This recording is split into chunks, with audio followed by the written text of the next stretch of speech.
¿cómo están? Hoy día estamos juntos en esta sesión donde vamos a trabajar el panel de transformación de la educación en medio del COVID que viene en los siguientes años y nos acompañan en la mesa Cristóbal Suárez Guerrero, quien es doctor en educación y procesos de formación virtual por la Universidad de Salamanca, una maestría en docencia en el nivel superior y licenciado en Educación y especialidad de Filosofía y Ciencias Sociales por la Universidad Nacional Mayor de San Marcos. Él es investigador y actualmente él es profesor en el Departamento de Didáctica y Organización Escolar de la Universidad de Valencia. Y nuestro segundo invitado es Alberto Patiño, quien es profesor principal de la Universidad Católica en su Escuela de Educación. Él tiene además una amplísima experiencia en lo que significa educación a distancia y educación virtual en nuestro país. Tiene diversos grados, leerlo sería larguísimo, digamos, que ha alcanzado en su formación múltiples proyectos en todo el país y además composiciones recientemente, además nombrado en la UNESCO para trabajar en una mesa internacional sobre educación a distancia. Para nosotros en PDS es un placer contar con ustedes dos, su experiencia, su sapiencia. Les cuento rápidamente un poco la dinámica. Primero va a intervenir Cristóbal, tienes 15 minutos, yo te voy a ir marcando el tiempo y posteriormente entra Alberto. Una vez presentados ambos, abrimos la discusión y con eso cerramos esta mesa. Cristóbal, por favor, tienes el espacio abierto para conversar. Bueno, pues muchas gracias por la invitación. Es un placer estar rodeado de tan buena gente y gente comprometida con el tema de la educación. No solo de hace poco, sino desde siempre, ¿no? La realidad es que estos espacios de debate, de diálogo son muy interesantes porque vamos a encarar un tema muy complejo como es la educación. Y al hablar de educación no solo nos vamos a limitar al tema de hablar de la escuela, sino de la educación en sentido amplio, la educación formal, no formal e informal. En nuestro país, en Perú, cuando nos formamos en educación, normalmente, y no digo al 100%, pero casi, nos formamos de cara al aula. Y hay un abandono tremendo por el tema de la educación no formal y por el tema de la educación informal. Pero en el marco de la pandemia, en el marco de esa transformación en la relación educación y tecnología, ha ocurrido una serie de elementos muy importantes que tenemos que tener en cuenta para replantearnos no solo la transformación de la educación, sino, si cabe, la revolución de la educación. No se trata solo de pensar lo nuevo de la tecnología, sino también creo que es la oportunidad para pensar de nuevo sobre la educación. Y hay un componente ético fundamental, no se limita únicamente a aspectos didácticos o aspectos tecnológicos, sino a temas sobre el proyecto humano que hay detrás del tema de la educación. Y eso es un tema fundamental en el que la variable tecnológica ha cobrado más importancia por el tema del COVID. ¿Qué ha pasado con el COVID? El COVID en cualquier parte del mundo ha visibilizado la necesidad que tiene la sociedad por el tema de la educación y de la escuela, de la escolarización, y sobre todo de la escuela pública. La escuela pública es un elemento fundamental y yo creo que personalmente es un elemento de democratización de la sociedad, clave en todo proyecto social y digno de estímulo, y que en nuestra sociedad, en el caso de Perú, es una forma de compensar y de restablecer ciertos equilibrios. Esta escuela se cerró con la pandemia y se abrió un fenómeno curioso, amplio, de magnitudes pues grandes, como es la escolarización de los hogares. Y cuando hablamos de escolarización de los hogares, hablamos ya de distintos tipos. Para escolarizar los hogares no solo hacía falta la conexión a Internet, que ya era importante en muchos lugares de nuestro país, sino también la preparación emocional, cultural, el solapamiento del trabajo, en el caso del teletrabajo, la atención a los niños, el clima psicológico, el ambiente, la preparación. Es decir, la escuela, la necesidad de escuela se hizo más importante y nos dimos cuenta que esa escuela imperfecta a la que nosotros criticábamos y que siempre exigíamos, porque la escuela no es perfecta, es perfectible, esa escuela nos hacía mucha falta. Y yo echo mucho de menos que en el Perú ya se lleve año y medio con la escuela cerrada, y yo creo que el impacto de este cierre será potente, será negativo en nuestra sociedad. Y yo creo especialmente que, como en otros lugares del mundo, se hubiese intentado abrir la escuela. El impacto es inconmensurable, ¿no? Pero no tiene que ver únicamente con aspectos de escolarización, de contenidos curriculares, sino de socialización, de espacios de creatividad, de espacios de relaciones sociales muy importantes que tienen que ver no solo con el currículum, sino también con la educación formal y la educación informal y no formal, que es muy importante atender. En este marco, creo que hay elementos fundamentales por los que debemos como sociedad pensar respecto a la relación de educación y tecnología, qué cosa nos depara la transformación de la educación en el marco del COVID, pensar realmente cuál es la escuela que está dejando el COVID y cuál es la escuela post-COVID. Aprovechemos esta oportunidad para poder replantear algunos elementos fundamentales. Y yo quiero apostar aquí por dos elementos fundamentales que creo que se podrían ser una oportunidad respecto al ámbito más concreto que es la educación y la tecnología. El primer ámbito, yo creo que deberíamos tener la certeza, y esto lo hemos podido comprobar en nuestras carnes, que la tecnología, y lamento decirlo en un foro tecnológico, no será la salida o la solución de la educación. Por una sencilla razón. Porque si la educación dependiese únicamente de la variable tecnológica, ya no habría problemas educativos. La tecnología es una variable muy importante, pero es una de las tantas variables por las que se debe comprender y entender la práctica educativa. Está la alimentación, está el nivel cultural, está el nivel socioeconómico, está la docencia, está la tecnología, está el ambiente emocional y una serie de variables fundamentales que explican y son condiciones para el aprendizaje. Esto en primer lugar. Entonces, entender que la variable tecnológica, que una buena tecnología necesita una mejor idea educativa, es fundamental para repensar esta transformación de la escuela y de la educación en general.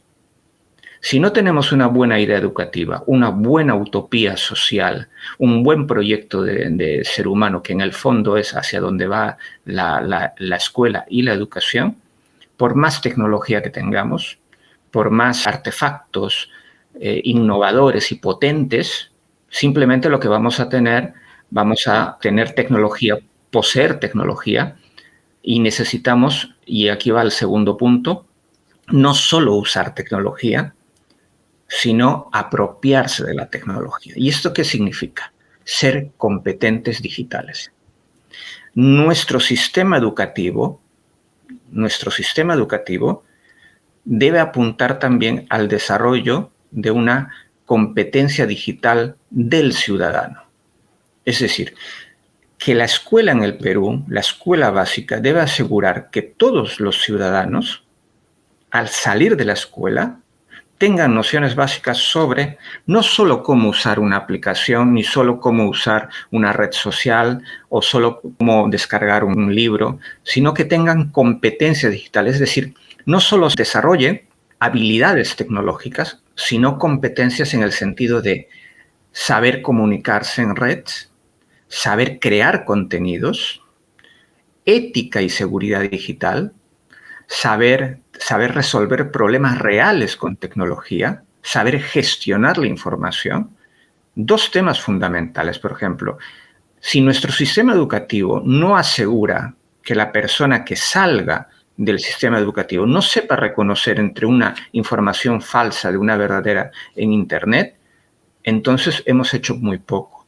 Si no salimos con una noción importante sobre lo que es las relaciones que hay entre poder, tecnología, y si no entendemos la dimensión cultural y social de la tecnología, si no sabemos cooperar, o sea, son habilidades complejas que van más allá del uso tecnológico, de la habilidad técnica, y que tienen que ver con actitudes, que tienen que ver con proyecciones, que tienen que ver con conocimientos, y es mucho más complejo el tema de la tecnología que la habilidad técnica. Por eso es que yo creo que hay dos mitos que deberíamos de alguna forma atender en la relación educación y tecnología, que es el mito de la bala de plata. O sea, la tecnología no es la bala de plata. La tecnología es un gran elemento, pero solo no va a poder hacer nada. Y eso lo hemos podido comprobar en el COVID, ¿no? Si queremos nosotros de alguna forma levantar la educación en el Perú, tenemos que contar con la tecnología, pero con una mejor idea educativa y articular la tecnología con un proyecto, darle sentido. Y darle sentido es darle un proyecto educativo. Y un proyecto educativo es un proyecto humano, es un proyecto social. Si no, estaríamos hablando únicamente de uso. Segundo, vencer el tema del mito del nativo digital. Los nativos digitales no son producto onomástico del nacimiento de un segmento de edad. Hemos recibido educación vial, educación artística, pero no recibimos educación digital para enfrentar y comprender esa tecnología. Las competencias se desarrollan, se aprenden. Los ciudadanos necesitan aprender sobre tecnología, sobre sus potencialidades, sobre sus abusos, sobre sus dilemas también. No podemos entender la tecnología únicamente hablando de sus beneficios. Hay que entender la tecnología en toda su dimensión y esto es importante para poder no solo usar, sino apropiarse. Y esa apropiación es simbólica, conceptual, mental y actitudinal. Y ahí cala muy bien el proyecto educativo. Muchísimas gracias, Cristóbal, por estas ideas provocadoras que has puesto en la mesa. Le doy el pase entonces a Alberto. Alberto, por favor, procede. Tienes los 15 minutos a tu disposición. Muy bien, muchas gracias. No me puedo liberar de mencionar, de comentar, pues supongo que ya Paul va a comentar más ampliamente la intervención de Cristóbal, pero sí, me impresiona. Hace poco recibí yo este libro que me lo envió mi amigo François Marchesou de Francia, es de Michel Delbourget, que se llama La fábrica de cretinos digitales, donde denuncia prácticamente el abuso de la tecnología por parte de los jóvenes y de los adolescentes y de las distorsiones que la tecnología en general puede generar en nuestros niños, adolescentes y jóvenes. Pero bueno, ese es un tema bien importante. También Cristóbal nos ha hablado de la educación en su sentido más amplio. Y yo quiero decirles que lo que yo preparé era una cosa tal vez más específica y me voy a centrar en ella. Por eso voy a compartir mi presentación. Yo pienso que desde el punto de vista de la educación formal y de la educación formal escolarizada, la integración curricular de la tecnología sigue teniendo vigencia en 4 aspectos fundamentales, que es el uso de las tecnologías como recurso de información para la construcción de conocimiento, como un elemento muy importante para la comunicación entre las personas, entre los grupos y entre las instituciones y las comunidades.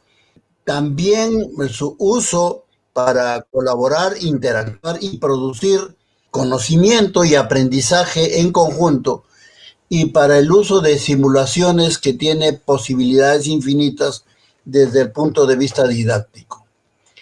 Y creo que la tecnología podría no perderse de vista, seguir aplicándose a un aprendizaje que es el que creo nosotros deberíamos aspirar, que es un aprendizaje reflexivo, reflexión sobre los problemas concretos del mundo, de la realidad, un aprendizaje colaborativo, que es bien importante en este mundo moderno, como todos sabemos, y postmoderno, un aprendizaje autónomo y un aprendizaje interactivo.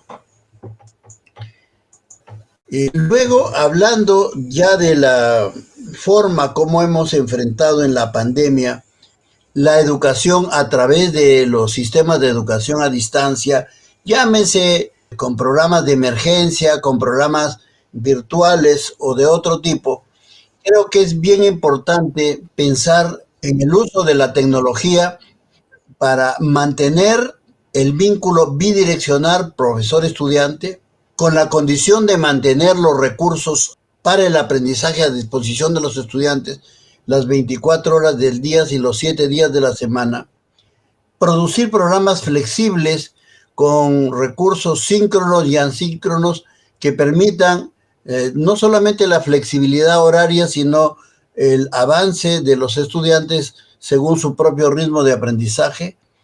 También un aprendizaje que mantenga un alto nivel de autonomía en los estudiantes y un sistema de tutoría que creo que se ha fortalecido en esta pandemia. Yo creo además que las innovaciones que planteemos a la educación del futuro mediato o inmediato debería considerar en nuestros respectivos entornos, en nuestros respectivos países, las lecciones aprendidas durante la crisis o varias de las lecciones aprendidas durante la crisis del COVID.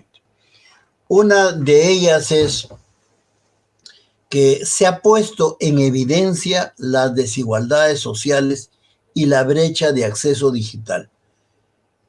Esto tal vez en algunas otras latitudes que no sean el Perú o América Latina, tal vez no sea tan evidente como lo que hemos sufrido nosotros en todos los niveles de la educación en el Perú, por ejemplo. Hemos visto niños trepando cerros para lograr la señal de internet, incluso en algunos casos para lograr una señal de televisión o de radio. El acceso a internet, y he escrito un artículo hace poco que se publicó en Educación, sobre la necesidad de considerar el acceso a internet como un derecho humano, más allá incluso de las posibilidades que tiene internet para la educación. En general, para el gobierno electrónico, creo que es una cuestión fundamental. No va a resolver nuestros problemas, como bien ha dicho nuestro amigo Cristóbal Suárez, pero creo que sí va a resolver muchos problemas de la educación y de la sociedad. Otra lección aprendida que hemos enfrentado en la época del COVID es que por diversas razones, por ser un Perú tan heterogéneo, tan diverso, hemos tenido que recurrir a múltiples medios para lograr esta interacción con los estudiantes de todos los niveles y modalidades del sistema educativo peruano. Una tercera lección es la revisión del currículo, la revisión de los contenidos educativos para priorizar lo que es fundamental. Y creo que la pandemia nos ha permitido descubrir que a lo mejor hay algunos contenidos que podríamos, como lo dice la figura que está aquí, tratarlos con la tijera. Hemos redescubierto en época de pandemia un elemento fundamental, que es el acompañamiento emocional a estudiantes y padres de familia. Y la tecnología también ha sido utilizada para programas de atención, programas tutoriales de atención a estos problemas emocionales de estudiantes y de sus familiares. Creo que este aspecto emocional, que tal vez en nuestros sistemas de educación a distancia, semipresencial, virtuales o no, en el pasado no había estado tan vigente y tan importante como lo estuvo en la época de la pandemia. Y creo que las innovaciones futuras deben considerar este elemento de acompañamiento emocional.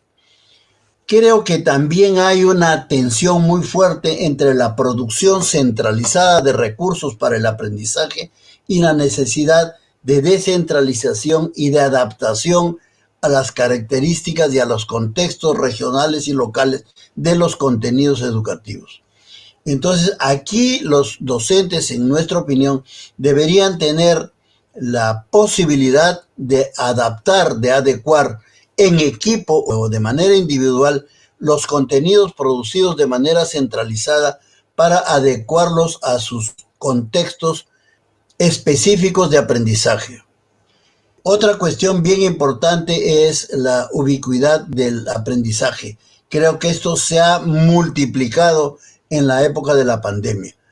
Todo el mundo, si es que tenía un mínimo de conectividad, podía estudiar en cualquier momento y en cualquier lugar. Y esto, que era un elemento tal vez de los entornos desarrollados, de los países desarrollados, se ha hecho cada vez más frecuente en nuestros países, y es algo que hay que considerar, porque el aprendizaje, esto contribuye mucho más a la flexibilidad de los sistemas educativos. Otro elemento importante, que creo que es un elemento de lección aprendida y que tiene que ser considerado en la transformación de los sistemas educativos en el futuro, es que ha vuelto a pensarse y a diseñarse sistemas casi industriales de educación a distancia en entornos virtuales de aprendizaje. Y por supuesto que esos sistemas virtuales tienen un altísimo grado de automatización. Y yo creo que sí es importante atender la posibilidad o comprender la posibilidad y planificar en el futuro que podemos tener estos sistemas muy grandes en dimensiones casi industriales, automatizando todo lo automatizable, y lo subrayo, para permitir al final una relación personalizada entre el docente y el estudiante en el entorno específico de aprendizaje. Creo que hay ahí una cuestión complementaria que tiene que atenderse, porque obviamente la producción masiva de contenidos, por ejemplo, ya prácticamente estaba siendo relegada hace mucho tiempo en los sistemas educativos. Sin embargo, en pandemia esto ha vuelto a ponerse en boga, y hay que ver cómo se compatibiliza este tipo de sistemas, que son una necesidad, en mi opinión, con esa interacción personalizada entre docentes o tutores con los estudiantes. Otro elemento bien importante es que creo yo que se ha revalorado la profesión docente. Las propias familias, como decía hace un rato Cristóbal, ha entrado mucho el protagonismo de la familia a los sistemas educativos, creo yo. Más que la escuela se hubiera diluido en educación, en el entorno familiar, creo que es la familia la que se ha acercado mucho más a los sistemas educativos formales y a la escuela, o por lo menos están los dos fenómenos. Y eso ha permitido una valoración de la profesión docente, porque los padres de familia, los tutores, los responsables de la educación en la familia han podido ver más de cerca el trabajo docente. Han asumido una mayor participación. Entonces, una mayor valoración de la profesión docente, un mayor protagonismo de las familias. Las plataformas de teleformación creo que han jugado un papel importante, un rol clave en la educación, sobre todo en los niveles superiores. Creo que en la educación básica, por lo menos aquí en el Perú, salvo en algunas instituciones privadas, el programa estrella del COVID, de la época del COVID, ha sido Aprende en Casa, y Aprendo en Casa no ha logrado tener una plataforma de teleformación, es decir, un espacio, una tecnología donde se puedan integrar los diversos recursos para el aprendizaje y las diversas formas de interacción de docentes y estudiantes. El Ministerio de Educación no ha tenido una plataforma de teleformación funcionando, ni una sola, que yo conozca.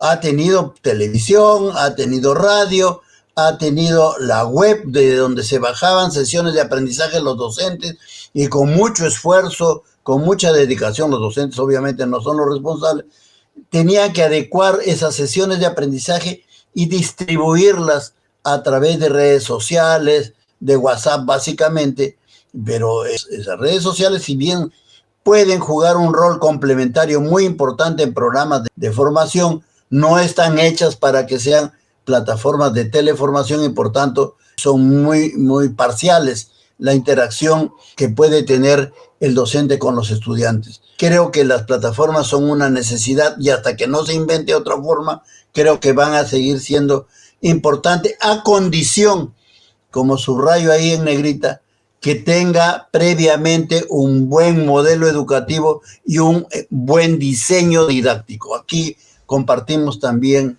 el pensamiento de que la tecnología tiene que estar al servicio de un modelo educativo y de un diseño pedagógico y didáctico adecuados.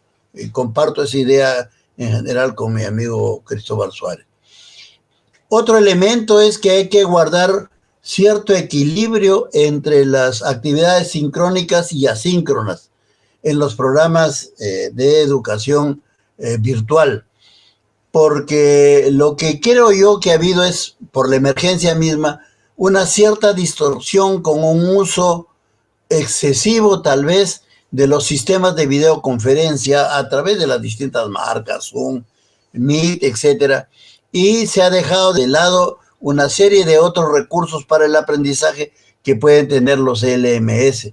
Y creo yo que la educación asíncrona, o sea, las actividades asíncronas en educación a distancia son fundamentales para el proceso de aprendizaje. Por último, ya casi para terminar, creo que es urgente una regulación promotora de la educación a distancia y no una regulación policial que algunos organismos encargados de la supervisión educativa están tentados de realizar. Creo que la educación a distancia todavía se debe quedar un buen tiempo en esta época de pandemia. Mientras dure la pandemia, porque pese a que todos estamos ansiosos porque regrese la presencialidad, mientras no hayan las condiciones sanitarias que garanticen que va a ser un regreso seguro, tenemos que seguir recurriendo a la educación a distancia, en entornos virtuales o no, y esa es otra discusión. Mientras se transita hacia una nueva normalidad o hacia la antigua, si se quiere, hay necesidad también de la educación a distancia porque hay que alternar las sesiones presenciales con el trabajo a distancia. Y creo que en el futuro, ahora que ya la educación a distancia y el uso de tecnologías ha adquirido una nueva dimensión, por lo menos desde el punto de vista cuantitativo, con la pandemia, la educación a distancia en entornos virtuales va a tener que seguir existiendo, creo yo, sea como supletoria ahí donde no es posible reiniciar programas presenciales, como complementaria de los programas existentes y como de extensión, que eso es una cosa que está perfectamente ubicada en la tradición de la educación a distancia. Y por último, creo que hay que propiciar sistemas integrados. Bueno, en aras del tiempo me quedo ahí, Paol.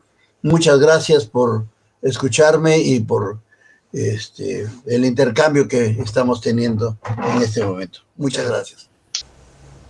Muchas gracias, Alberto, por tu presentación. Confieso de que han tocado temas sumamente complejos de forma simple, pero eso no quita de que hay una complejidad en la interacción. Entonces, déjenme proponerles 2 o 3 pilares de lo que han planteado ustedes para comenzar la conversación. Cristóbal, tú decías una cosa que me parece fundamental y que tiene que ver con esto de pensar de nuevo la educación. Yo creo que, y ahí has jugado muy bien con esta cuestión de lo humano y el rol social de la educación, que va más allá incluso de la labor estrictamente educativa, sino el rol que tiene la educación en el funcionamiento de una sociedad que está gestándose a partir no solo del COVID, sino de los cambios de la revolución digital que estamos enfrentando como sociedad y como mundo. Pero tu llamada de atención sobre esta raíz, esta raigambre del modelo educativo centrado en la persona, me parece que es esta tensión, digamos, entre pensar este nuevo sistema y pensar a la persona al mismo tiempo como centro, me parece que es el equilibrio que tenemos que ver cómo resolver mientras que vamos avanzando en el funcionamiento del acto educativo que estamos enfrentando. Y la distinción que has hecho me gustó muchísimo entre usar la tecnología, apropiarse de ella, pero apropiarse de ella con un propósito. De nuevo viene allí la mirada de la persona, es decir, yo me apropio de la tecnología, pero con ese propósito de gestionar la información, de producir nuevo contenido con la tecnología, usar la tecnología para generar más contenido, con esa conexión del tema social, ¿no? O sea, es decir, esta vocación permanente de la educación, de formar a la persona para un mundo que está cambiando, me parece que es de nuevo un elemento sumamente importante. Esta apropiación simbólica de la que hablabas, me parece que tiene una conexión muy fuerte con esto. Y un acuerdo muy grande con lo que planteas tú en términos de desmitificar y derrumbar el mito, digamos, de esta cuestión de los nativos digitales, ¿no? Que es este elemento fundamental que tiene que ver con que la competencia que tiene que ver con lo digital se construye, no es que se nace con ello. Y ahí de nuevo cobra mayor relevancia la idea de usar la tecnología y apropiarse, ¿no? Porque asumir la idea del nativo digital es solo quedarse en el uso de la tecnología sin comprender para qué, claro, que es esta mirada más profunda que tú planteas. Mientras que por el otro lado Alberto ha hecho un repaso realmente magistral de todos los elementos que podemos rápidamente, en el corto tiempo que tenía, de lo que ha significado el reto del COVID para un sistema educativo como el nuestro. Arrancó, y voy pinceladas muy rápidas, hablando de la desigualdad y la brecha, pero además de las oportunidades que trae el uso de la tecnología como puente, y ahí conecto con esta idea que tú planteabas, Cristóbal, de pensar esa nueva educación, de no dejarlo que ya tenemos en la mano, sino que usarlo como andamiaje para ir construyendo este proceso. El uso, esto que decías tú, me parecía muy provocador, Alberto, en términos de estos sistemas de automatización, ¿no? O sea, nosotros hemos vivido los últimos 20, 30 años en un discurso educativo que hablaba de la personalización en contra de la automatización o la estandarización, y esta vocación de la tecnología de hacer procesos de generación de recursos más estandarizados sería traicionar ese discurso, pero al mismo tiempo el resurgimiento de la tutoría y el acompañamiento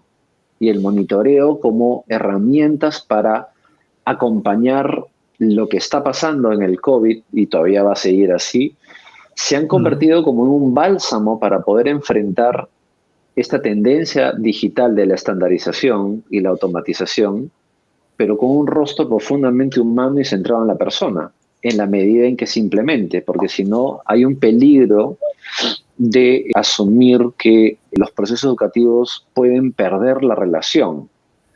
Y hay esa bidireccionalidad que reclamaba Alberto de estas plataformas que en el Perú han estado muy limitadas por las condiciones que el Estado no ha podido ser capaz de poner en la mesa. Se convierte en un reto enorme.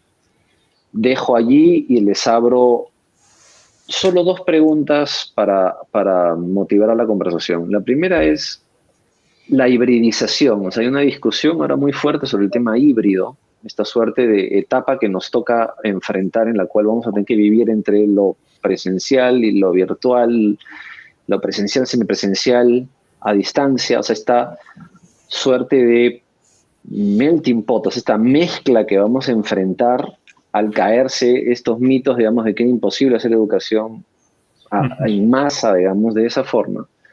¿Cómo lo ven? Y la segunda es esta discusión sobre el proyecto educativo, sobre esta toma de postura nacional frente a un hecho que involucra a 10 millones de peruanos todos los días, digamos, por ser más o menos el número de estudiantes que tenemos en el país, y si tenemos claridad como sociedad de qué proyecto educativo estamos hablando, para antes y para adelante, y que incorpora el tema de la tecnología y la transformación digital como un elemento clave, digamos, ¿no? ¿Qué piensan? Bueno, pues el COVID ha dejado muchas cosas. Yo creo que ha abierto muchas líneas de trabajo. Es un objeto de investigación stricto sensu en la actualidad y seguirá dejando cosas.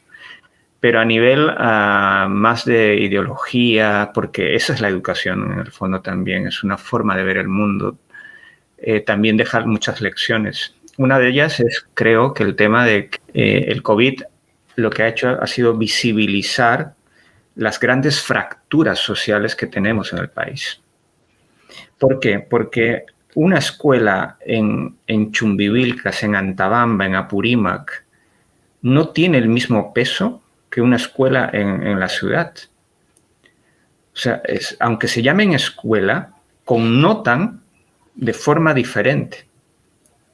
Entonces, privar a los niños de una parte de esa escolarización es grave, es grave. Y si a eso le añades que la capa tecnológica en la que se monta la posibilidad de hacer escuela a pesar de la pandemia, que no es la educación a distancia como la conocemos, que no es el e-learning como lo conocemos, sino que ha sido una educación digital de emergencia, producto del ensayo y el error, dadas las circunstancias, que ni siquiera puedes tener acceso a ese boceto de educación montada a trancas y barrancas por la situación, porque no tienes conectividad.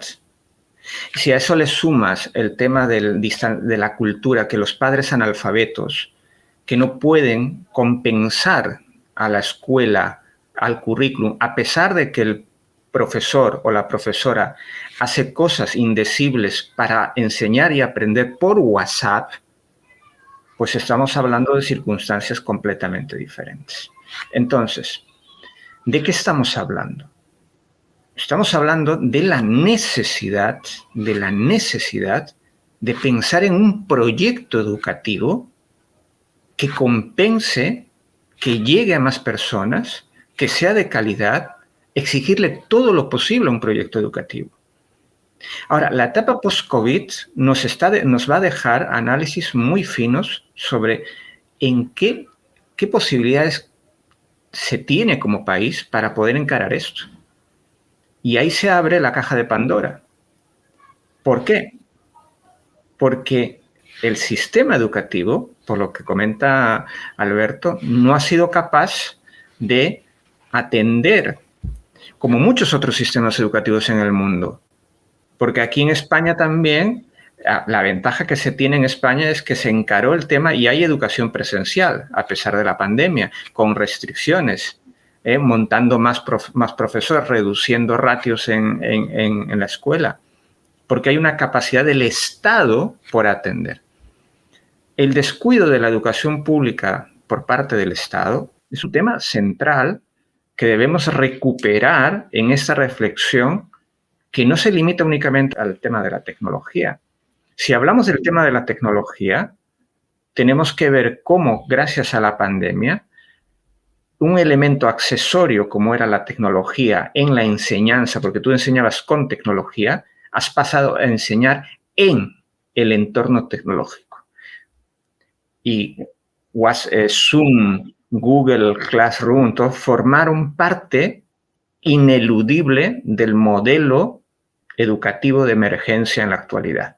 ¿Cuál es el impacto de esa presencia curricular? ¿La conocemos? Está en estudio. Debemos fijarnos en cuál es esa dinámica. Debemos tener en cuenta una evaluación del impacto de la presencia de las transnacionales en la educación, aquí y en cualquier parte del mundo. Es decir, no es un tema simplemente de usar WhatsApp, usar PowerPoint, usar Moodle. Es un tema mucho más rico, amplio, multidisciplinar, que debemos encarar y que sobre todo pues tenga la oportunidad de replantear que nuestra educación en el país necesitamos la educación pública, la escuela pública, para poder atender la diversidad y las diferencias sociales que hay en el país. Alberto. Yo estoy de acuerdo básicamente con lo que plantea Cristóbal. Él en su primera intervención dijo que hay un conjunto de elementos de la educación que tienen que ser urgentemente atendidos. Este es el problema de la alimentación. Yo añadiría el problema de la infraestructura, justamente uno de los más graves problemas que tenemos y que dificultan el retorno a la presencialidad, es esa precaria infraestructura de nuestras instituciones educativas, sobre todo instituciones educativas públicas, el equipamiento, la conectividad, etcétera. Y yo creo que esto tiene que ser ubicado dentro de una perspectiva de fortalecimiento de la escuela pública en nuestro país. Cuando hablo de la escuela pública me refiero a todos los niveles. Creo que no nos queda otra alternativa, más aún si ahora cierto sector de instituciones educativas privadas prácticamente ha quebrado por efecto de la pandemia y sus estudiantes han trasladado ya a la educación pública. En Lima Metropolitana el asunto es gravísimo porque es muy grande. Ese trasvase, esa transferencia de estudiantes de la institución pública, de la privada a la pública. Obviamente hay ciertas instituciones privadas que han tenido los recursos humanos, técnicos y materiales económicos para enfrentar la pandemia a través de sistemas virtuales muy avanzados, tienen sus LMS y sus profesores se han capacitado rápidamente, igual hemos pasado en las universidades, pero la escuela pública en general está esperando ahí su reivindicación en todos los aspectos en los que he mencionado, no, ni se diga de la formación de los docentes, etcétera. Pero creo que ya entrando al tema del uso de la tecnología, y yo quiero subrayarlo aquí, porque tal vez el uso sea el primer estadio del ingreso a la tecnología. Yo participé hace poco en Buenos Aires y en Montevideo, en algunos eventos, donde estábamos hablando de la apropiación de la tecnología, que creo que es una discusión sumamente importante, y yo les decía, miren, en el Perú, por ejemplo, les voy a poner el ejemplo de la robótica educativa. El Perú hizo el esfuerzo de comprar kits de robótica educativa y lo distribuyó a casi todas las instituciones educativas públicas del país. Nosotros desde la universidad en la que trabajo hicimos una investigación sobre el uso de robótica educativa en Lima Metropolitana. No hablamos de Chumbivilcas ni de escuelas muy remotas. Y en Lima Metropolitana, el año 2017, 16-17 que hicimos la investigación, apenas si el 11% de las instituciones educativas, del 100%, el 11% utilizaba los kits de robótica educativa. Con toda la riqueza que tiene la robótica educativa desde el punto de vista didáctico. Yo me acuerdo haber visto en algún lugar que he visitado, maestras trabajando con sus estudiantes, organizando proyectos de robótica educativa, diseñando proyectos, trabajándolos en conjunto, conectándolos mediante diversas interfaces con un manejo automatizado de la robótica educativa. Y entonces los chicos ahí aprendían no solamente matemática, no solamente física, no solamente rodajes, no solamente palancas, no solamente todos esos elementos de la robótica, sino también a trabajar en equipo, a presentar sus proyectos, es decir, con el conjunto de capacidades que puede desarrollar un programa de robótica educativa. Sin embargo, en el Perú, todos tenían, en Lima Metropolitana, solo el 11%. Hicimos un proceso de capacitación y de demostración con estudiantes del último año de universidad, con los profesores en las aulas. Íbamos los días que tocaba la robótica educativa y los estudiantes trabajaban con los niños y los profesores observando. Después de 7 sesiones ya los profesores estaban metidos usando todavía sin mucho criterio pedagógico, lo voy a decir con todas sus letras, pero ya usando la tecnología. Ese nivel, todavía ni siquiera ese nivel lo hemos alcanzado de manera generalizada. Tal vez con el COVID eso se ha multiplicado. Es verdad que el esfuerzo es muy grande, pero ahí está el otro problema de la conectividad. Y ahí Paul y todos los que estamos preocupados por ese tema hemos discutido tanto cómo resolver el problema de la conectividad. No sé si Cristóbal y el público sabe que en el Perú tenemos una red dorsal de fibra óptica extendida ya a 23 regiones que está conectada a través del sistema eléctrico y que tenemos una autopista enorme de conectividad que no se usa. Y que por razones de las políticas neoliberales, disculpen los que piensan que todavía eso debe seguir vigente, esa inversión de más de 300 millones de dólares hecho por el Estado peruano no se está utilizando, pese a que legalmente se ha hecho una reserva de un porcentaje de esa conectividad para el Estado, para sus servicios de educación, de seguridad ciudadana, de salud, etc. Ahí hay soluciones, Alan.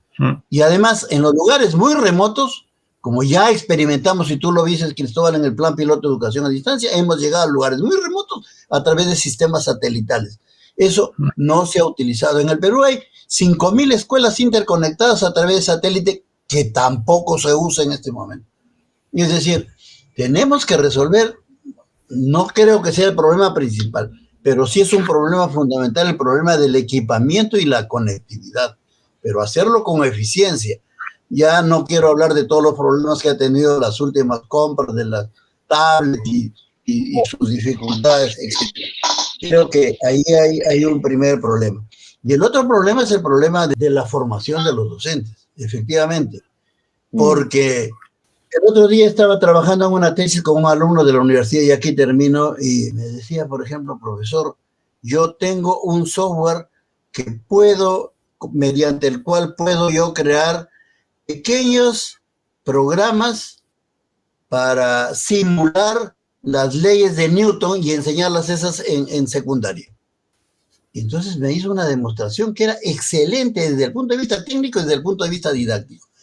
Eso hay que probarlo, hay que experimentarlo, hay que hacer planes piloto y no volver, aquí voy a repetir algo, no volver a aquellos programas masivos como el de una laptop por niño, que fracasaron porque no hubo capacitación docente, no hubo soporte para el mantenimiento, para la reparación, etc. Hay muchísimos problemas implicados que tenemos que resolver de cara al futuro, porque yo no estoy hablando de las cosas que funcionaron o no simplemente por quedarme en el pasado, sino porque esto tiene que resolverse con la mirada hacia el futuro.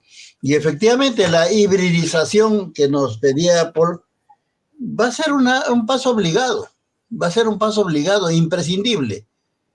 Así como fue imprescindible usar estos sistemas de emergencia que no son educación a distancia, como dice muy bien con la sabiduría que lo que caracteriza a Cristóbal, han sido sistemas de emergencia, pero bueno, la hibridización ya es algo que no hay que discutir, es algo que ya está en este momento en los sistemas y que va a seguir penetrando. No hay más remedio que hacerlo en las mejores condiciones. No quiero acaparar más el uso de la palabra ahí. Para que prosigamos con la conversación. Desafortunadamente el tiempo es un tirano, digamos. Yo me quedo con dos cosas para cerrar. La primera es, tenemos un enorme reto por delante. El COVID nos ha desnudado, pero nos ha abierto oportunidades y va a depender realmente, esto parece disco rayado, digamos, últimamente, de la confluencia de todos los peruanos para enfrentar juntos el problema. De lo contrario, si no, nos vamos a encontrar de un tiempo a esta parte, digamos, y vamos a seguir poniendo los puntos sobre las IES de lo que no hicimos y debemos hacer, y que son cargas que al final del día son promesas rotas y que nos van a traer más problemas más adelante. Y la segunda tiene que ver con la vuelta al humano. Yo creo que este fenómeno de lo digital, si bien nos abre un conjunto de oportunidades, también nos obliga a mirar ese sustrato profundamente humano del acto educativo. Y esa es un tour de fuerza para poder pensar un sistema nuevo que incorpore la comprensión de los problemas que bien ha puntualizado Alberto y también tú, Cristóbal, pero la necesidad de ser más valientes, más corajudos en términos de plantear disrupciones más fuertes a nuestro sistema. Y yo creo que las oportunidades están dadas y dar estos giros copernicanos que nos ayuden a construir un sistema nuevo de cara a lo que debería ser estos pininos que estamos dando en los siguientes 100 años de la República que nos vio nacer. La tecnología es una promesa enorme, pero el ser humano está por delante y creo que eso es lo que nos toca a los educadores enfrentar. Yo quiero agradecerte, Cristóbal, el tiempo, Alberto, por estar presentes en el Perú Digital Summit y discutir estos elementos que son fundamentales, y agradecerles a todos los que nos han visto por su paciencia y atención. Muchísimas gracias. Gracias a ustedes. Un placer. Muchas gracias a ustedes. Ha sido un placer compartir esta mesa con Cristóbal y contigo, Paul. Encantado. Muchas gracias. Claro que sí. Un placer. Muchísimas gracias.